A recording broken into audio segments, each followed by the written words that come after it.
This week, we will have a blast from the past and look at some of our favorite films from history.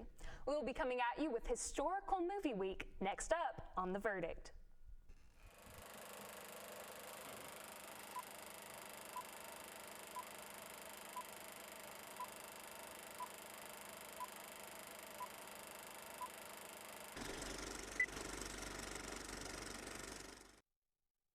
Thank you. Welcome to The Verdict. I'm Meghann Stamps. I'm Jeralyn Johnson. And I'm Devontae Banks. Now, The Boy in the Striped Pajamas is a 2008 British-American film about the friendship of a boy who is the son of a Nazi named Bruno and a boy who is Jewish named Shmuel that has been captured in a concentration camp. As the film goes on, Bruno learns what the true horrors of anti-Semitism and the Holocaust are. Here's a look at the trailer for that film.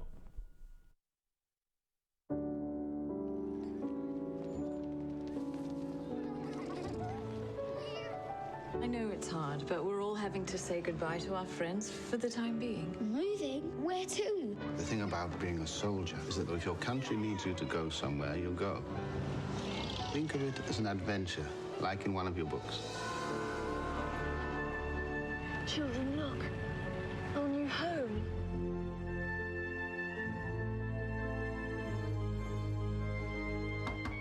What are you doing? Exploring! No, not at the back.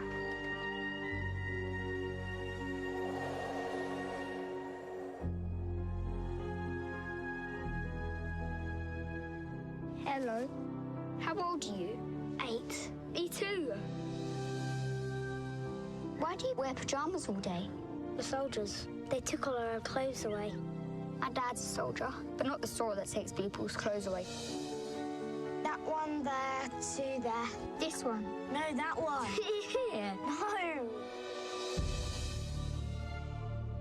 It's a work camp. They're in there because they're the enemy. The enemy? All you need to know about my work here, Bruno, is that it's very important to our country. The work your father is doing here is history in the making. Is everything all right? We can't find Papa.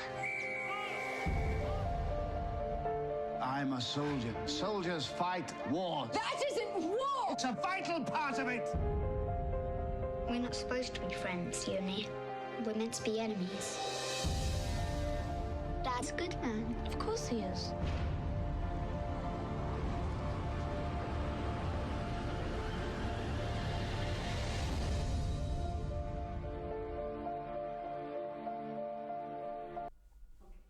Now, this film is about an extremely serious subject, and it comes at the topic of the Holocaust in a more intimate way. So how did you two feel about this movie?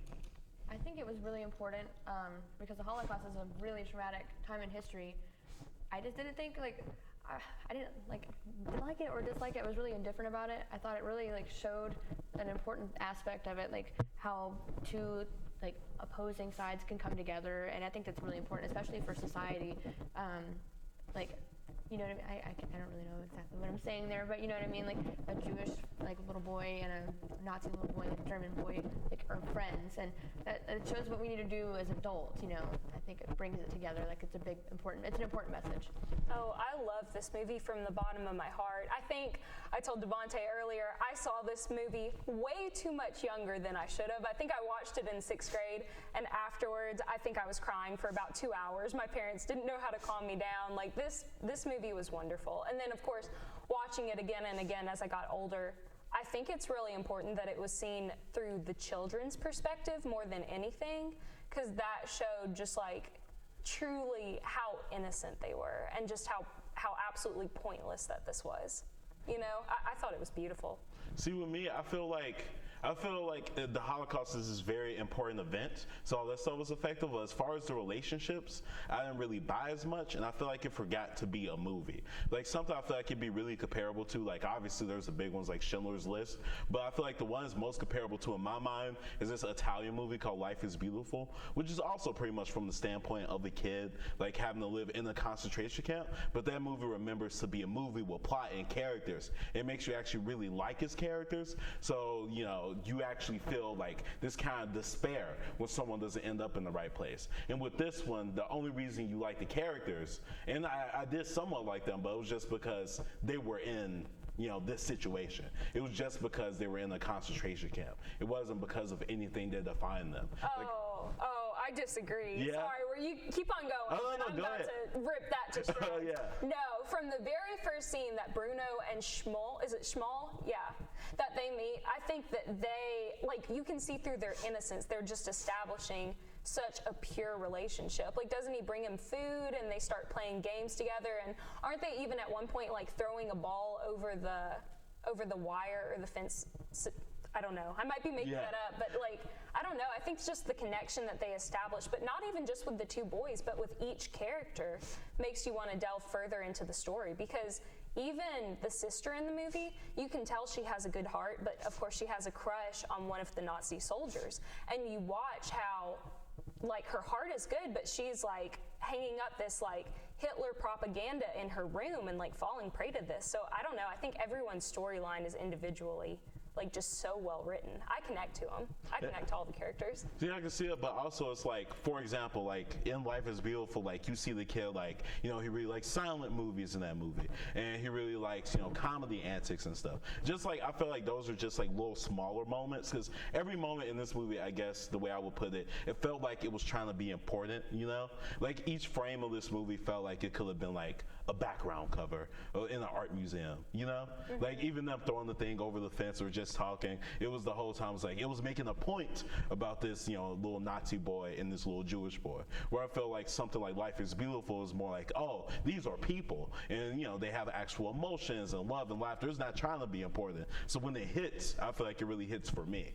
To me, I feel like emotional gut punches come when I'm not expecting it. And this whole movie, it's just hanging with this shroud of just like, this is so important. Like even like Schindler's List, like Oscar Schindler, part of the reason him, in my opinion, crying and stuff and all that works is because he doesn't care about Jewish people at the beginning. He's just this business dude, just wants to make some money, happens to be a Nazi, he just has a pretty good life. And then over the course of what happens in the movie, he slowly kind of becomes a better person. Do you kind of see what I'm saying there? I do, because I don't really think that the boys have much of a character outside of one is a Jew and one is like learning about what is happening to Jews. They don't really have their overarching like character stories outside of the plot line. But I don't know, I love it. I just love how they're like learning about this world and slowly seeing what this prejudice is. I don't know. I think it works. I think it definitely works. It's important because they break down that prejudice, like the social barriers there, because they're from two completely different classes there, and they're just kids. They're being kids. They're having fun, and it's just pure. But then again, I just feel like it could have like, I don't know, it could have been done better, like Devontae said. I agree with Devontae on that. Plus, like, they don't talk how kids talk. Like, one of the reasons I like, have you guys seen Remember the Titans? Yes. Like, one of the reasons I love that movie is because when they're in the locker room, they're having raunchy conversations. They're talking about girls, they're talking about all this stuff. So that makes you relate, because it's like, oh, like, if all Remember the Titans, they were like, I'm white and you're black, let's come together. Like, it would be kind of corny, which is what I felt some of these frames were. But in that movie, they at first didn't like each other, but then they start talking about these things that like maybe they shouldn't talk about at their age, but that makes them feel real. So when actual racial prejudice happens, you're like, oh, this is real, because these are real people. These aren't like archetypes. This could happen to me because I talk to my friends like this.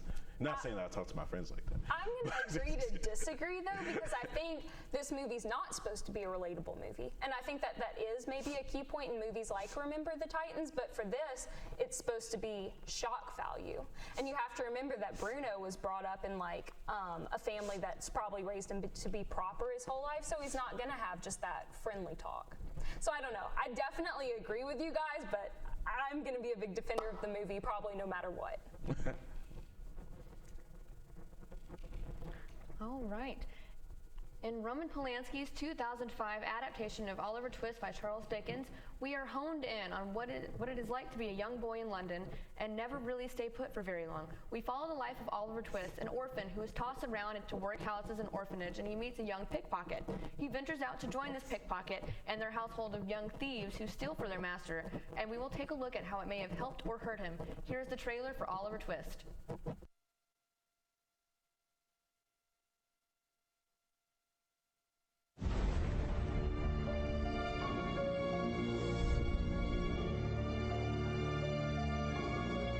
Please, sir. I want some more. What? Oliver Twist has asked for more. For more?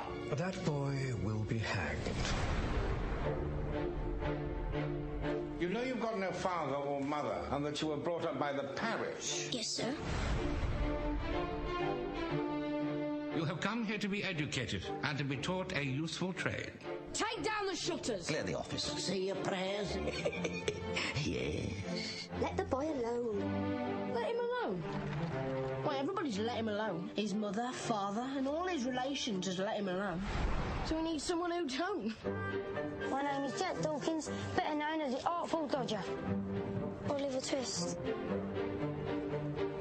Why are you known as the Artful Dodger? That's why.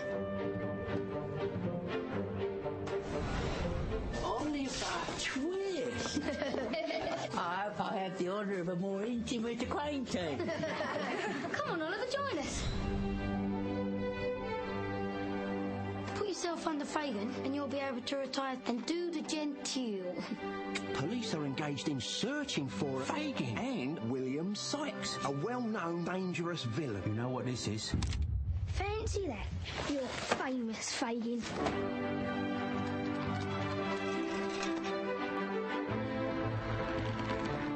God.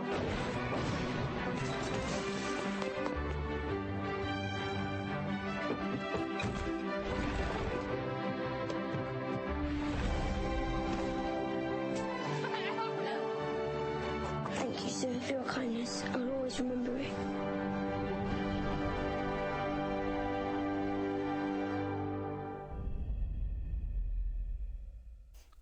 So this movie features an all-star cast, and quite frankly, I couldn't get enough of it. It was a warm-hearted film, and you can't but help to sympathize for Oliver, though he always finds a way to be okay in this crucial time of immense poverty along the filthy streets of London.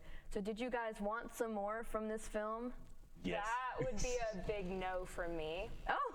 I struggled to make it through this movie. This is one of those movies that you show to kids at a young age to try to get them to love classics, but it does the opposite and makes them hate classics for the rest of their lives. This is what this movie was for me. But let me hear how you love it, though. Go ahead. Well, no, not that. I feel like you could have just done more. I kind of feel like I agree with you more. I feel like there was a kernel of this guy there, which is one of the best novels of all time. And Roman Polanski ruined it like he ruins lives. But no, seriously, like Roman Polanski is the worst. But I will say, like, this movie, I feel like just like you, it just has so many missed opportunities to be a good movie. It feels like one of those movies that's a true snoozer. Like if it's on super late at night on AMC or something, you're like, oh yeah, that's like that's how this movie's like. Why do you like it though? I mean, the cast was really good. I thought the kids, like the ensemble, they did really well. Like, and the way they spoke, the way they acted, like they really got into character, and I really could feel what they were feeling. It was really good to me, but I think it was the best adaptation that I have seen of any of the Oliver Twist stories, and I think Roman Polanski did a really good job with it compared to the other movies. So in comparison, this is the best version of it I think they have out there. I agree. I think that the children basically saved the movie because every one of them were great at acting, but I think the muted tones of the movie, like, I don't know if the color scheme that they used ever changed even one bit. It was almost just like a dull brown that I was watching the whole movie. I can see that. And it could have just been because I was watching it on YouTube, but I could not hear hardly any of the dialogue at all. They were very quiet. It was also really dark. That's one thing I don't like about it. It was so dark, and I guess they could have done that as like a play on, for the Oliver Twist, because because it's all about poverty, and it's a stricken, filthy time in London, and is it around the same time as Les Mis? Because I feel like it's around that same, everyone was just poor. Everyone was poor, and it was just dirty. So, well, everyone wasn't poor. Basically everyone was. I mean, in that sense. Yeah. I mean, it was just it was so unhygienic and gross in those times. So I mean, I feel like that could have been a way that they were trying to portray it, like in the dark, nasty streets of London, that kind of thing. So that's just something that I thought. Yeah, like that's something I noticed a bunch of movies have been falling prey to. Like even like in Wonder Woman, like London like is war torn, but like it's not like it's not like the sun turned down its colors. Like even in that movie, you can clearly see what's going on. Honestly, I feel like probably the best version of Oliver Twist you'll see, because all of them are bad, including this movie. But the best version you'll see are probably like the first 20 minutes of Solo, a Star Wars story, where they just blatantly rip it off. But I was like, oh, like this could work if Oliver Ehrenreich was like 10 or something. I mean, honestly, I feel like there's not much to say about this movie because it is literally just so boring. I wish I could hate this movie, but I don't. I mean, like, you can't hate it because it's a good attempt. It is the best attempt out of all of them. It is boring. I'm not gonna lie. It took several tries. Like, I would forget what was happening, and I was like, oh wait, I missed that, and I would have to go and rewind, and then I would catch myself like getting on my phone, and I was like, oh, I gotta rewind it again. So it's like one of those. It's like, yeah, they do force you to kind of like. It's like one of those history like books. But like, it's kind of like how they force you to read To Kill a Mockingbird. But it's an unpopular opinion. I love that book, and I love the movie. So I mean, like, that's one that I was really into. I'm big on classics, but this is not one of those classics that really does it for me. Like, Charles Dickens is great, but this is not my favorite by him. Well, for sure. and this is also one of those that I didn't know a single character's name except Oliver Twist at the end of the movie until I went back and read the synopsis of it. But one that did stick out with me was Sykes, the villain. Yeah. How do you guys feel about him? He scared me. Yeah, I mean, like, here's the thing. I feel like it was more a villain who was trying to be scary than was actually scary. You know what I mean? I don't know. Like, I feel like the movie was just trying to hype him up too much. It's just like, oh, I guess. It kind of reminds me, I don't know, it kind of reminds me of like A Christmas Carol with Jim Carrey, how they just try to make it so scary that you're like, it's overdone. But we get what you're trying to do, but it's overdone. Like, they raise the score up. Yeah. Like, it's like, oh, I guess something bad is happening, but. And you're like, but I'm confused. What's going on there? But I don't know. I mean, it could be scary, and like for kids, maybe it's like I feel like it may be more geared towards kids. So kids would be scared of that, because a lot of kids that I know were scared of like the Christmas Story with, not A Christmas Story. Yeah, it was Christmas Carol with Jim Carrey. So I mean, like, that was, I'm not gonna lie, that was kind of creepy sometimes, but I was like, it's just overdone. So that's what I thought. The villain was a little overdone, and it was just hard to pay attention to. Like, overall, I was like not interested, but it was decent. It was like the best one that I've seen out of all of the Oliver Twists. I don't know. I feel like the villain Goosebumps is scarier than this. This was just trying way too hard, which I feel like is an affliction that this movie and too many movies have, especially ones by Roman Polanski. Literally, like, the worst person ever. But what are you about to say? Well, I do think another thing it did well, besides the children actors, was its job at a historical portrayal. I thought it was really realistic. I think that all of the background scenery, all of the buildings, the clothing, and then even in the beginning, the look at the orphanage, I thought that was really good. I thought they did a good job. Nothing just looked like a set. Though it didn't matter because it was all covered by muted tones on the screen, but that's fine. Well, like, I feel like, especially with, like, old children's books, I feel like you have to add a little extra pizzazz. Like, have you seen the BFG? Big Friendly Giant? Yeah. Yes. No, I saw the commercials. It looked terrible, but no, it was actually really good. Yeah, because it kind of has the same thing where it's like you have like an orphan, and then it's just kind of like this very old story. But Steven Spielberg knew if he told it, and like, well, first off, the BFG, if you ever like had your parents read that to you, is a very anti-Semitic book, and Steven Spielberg obviously is Jewish, so he wasn't going to include that stuff. But like, other than that, he changed a lot of things to make it a lot better, and that's something that I feel like Polanski did not do.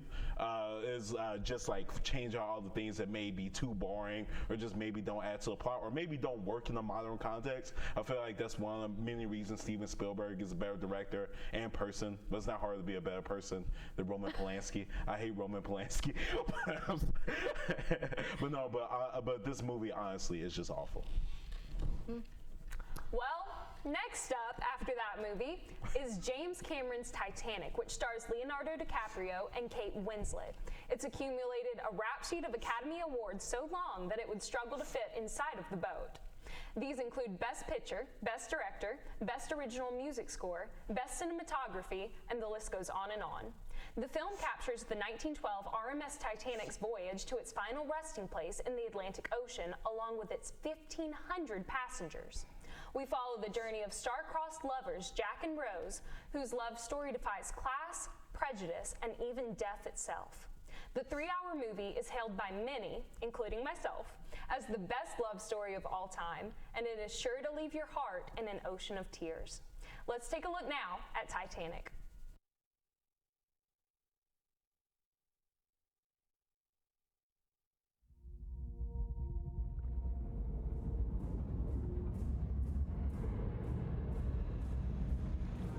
Take a journey back in time in search of a mystery locked beneath the sea.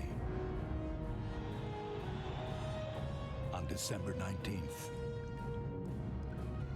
you will be given the key. We're going to America.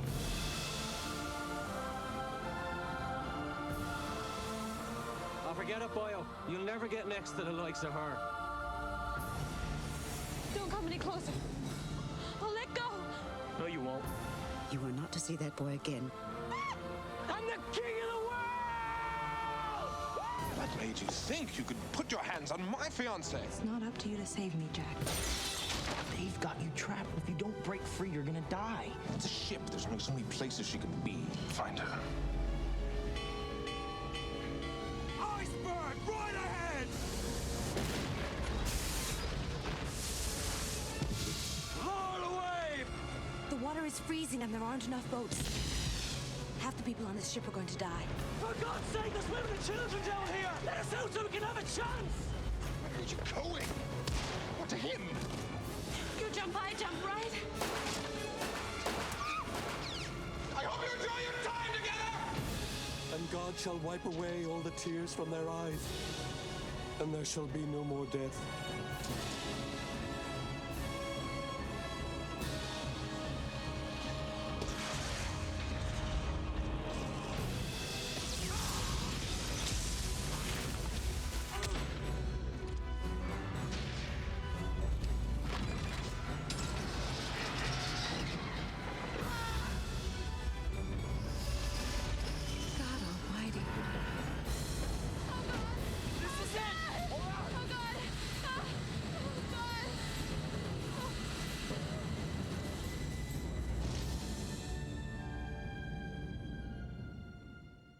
About this 3-hour and 23-minute whirlwind of a film. Finally, we get to review a good movie today.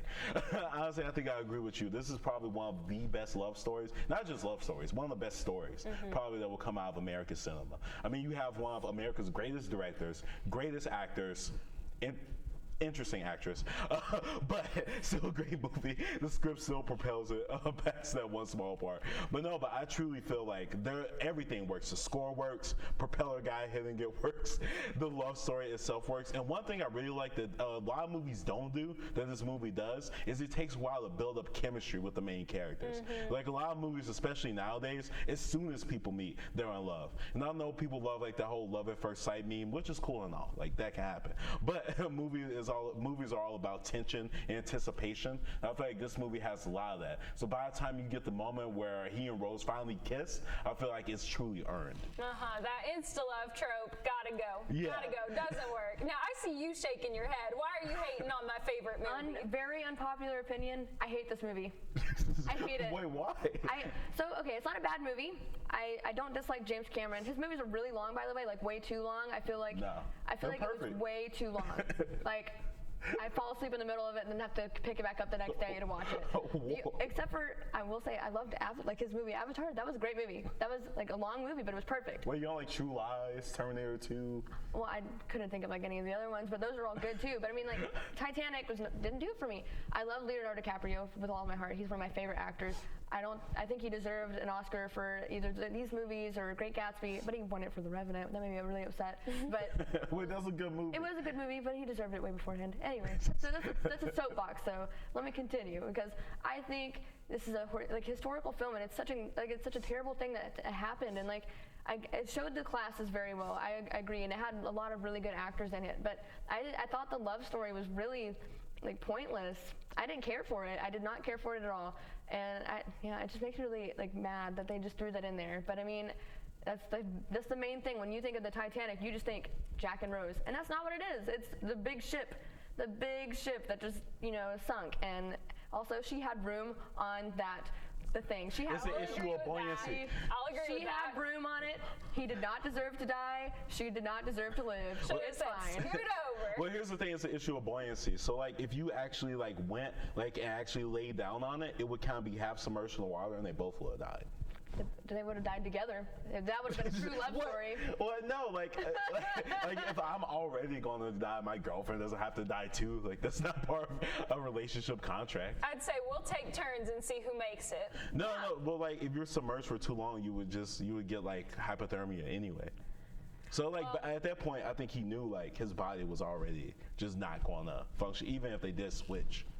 Well, but as far as we were talking about where you were saying that the love story was pointless, I think I'm dying to get back to that, because I feel like if they had just done a 3-hour and 23-minute documentary about the Titanic movie, it would have about 4 history nerds in the theater, and I'd probably be one of them. I probably still would, but it wouldn't have, okay, if you had the box VHS like I did, where it comes in 2 different VHSs, one with Jack's picture on it and one with Rose's picture, you know, the whole entire first VHS focuses on the love story. And I feel like that is almost the connecting point to the ship. You wouldn't care as much about it if you didn't have these 2 main characters and their star-crossed love drawing you into it. I really just didn't care for it. I'm not even gonna lie. Like I'm a sucker for love movies. I really am, and I love movies. Like I'm a big sucker for Pretty in Pink, and it's not even like, you know how I feel about it. But I mean, like you know how I feel about that movie. I feel about it. But I just don't think this. Like I think I would have been fine with it if they like. I don't know. I like movies that have different stories and they all link up. I think this is like, they focus way too much on their story, and they don't give, like, they have other characters in it, but they don't give any other characters like a big chance. And there was a Titanic play that I did in high school, and it was like different stories. Like you got to know all of the characters and all of their backgrounds, and I think that would have been way more important than just knowing this forbidden love story. It was almost like a glorified Romeo and Juliet, but on a sinking boat. That's how I feel about it. See, that's where I disagree, because I feel like this is what like the boy in striped pajamas should have been like, where it's like you just zero in on one relationship and you make that relationship this really beautiful thing. So once it doesn't work out because of this historically tragic thing, you feel worse. Like I feel like, you know, Meghann, I feel like you're right. Like if they had a movie like, which was like the one you're describing, where you have like 8 different stories and they all intersect, you might like 2 stories, kind of like 3, but you may not like the full thing. This one, whenever Jack dies, spoiler, you know that happens. But whenever he dies, you're like, oh my God, this is tragic. And then you're seeing all the other people die, and then she uses the whistle. Like that's part of what pulls at your heartstrings. If it was just like, oh yes, and then here's this historically, and this person died, this person who you don't really know or care about, you wouldn't really care about the tragedy. And I feel like this movie makes me care about it more by zeroing in than by zeroing out. Well, and they're not even just relying on a shock value for this movie, because they open up at the very beginning with the older Rose, who's about to die, talking about this is what happened. All I remember of Jack, I don't have a picture, I just have his memory. And then by the point that the ship actually does hit the iceberg in the movie, you're so far deep into the story that you're like, oh my gosh, I totally forgot that this ship was going to sink. Like I mean, that's how I was. Like I just got so captivated by the story, I was like, oh no, I forgot this was coming. And then by the second VHS that I used to plug in middle school, I was just crying the whole time. It was just all tears. I didn't cry. I thought it was ridiculous. You thought their love, like what about their love was so ridiculous to you? It's not the fact that they're from different classes. I liked that. That was good, that they showed that struggle, that, you know, it doesn't matter what class you're from, if you're really in love, you can be together, that kind of thing. I liked that. That aspect is great. But like, it's just, I feel like it was just unnecessary for the entire story, because it's a historical event. It's tragic. You want to like tune in on it. You want to feel what they're feeling. But I didn't feel any of that. Like, I just feel like it really should have, like, I would have liked to see like kid sides of the story, like younger kids going through the Titanic. That, like, seeing that would have been more like important to me, I think. I'm one of those people who likes like all these big stories that link up in the end. Like, I love movies like that. Like, I mean, Valentine's Day is like it's a trash movie, but I love it. But I mean, like, it has all these different stories and they all link up together. I think that would have been way more important. To me, it sounds like you kind of want a different movie than like what was pitched. Yes, exactly. Exactly. I'd say we'll summarize this movie with agree to heavily disagree. Yes. Well, next week is going to be our Hitchcock week, so don't wait in suspense for too long. Yes, we've got our Halloween movies coming up, don't we? Yes, we will be featuring Psycho and The Rear Window, and well, I'll leave the other one for you guys to watch it, so you will want to tune in. So I hope you have a real good time next week.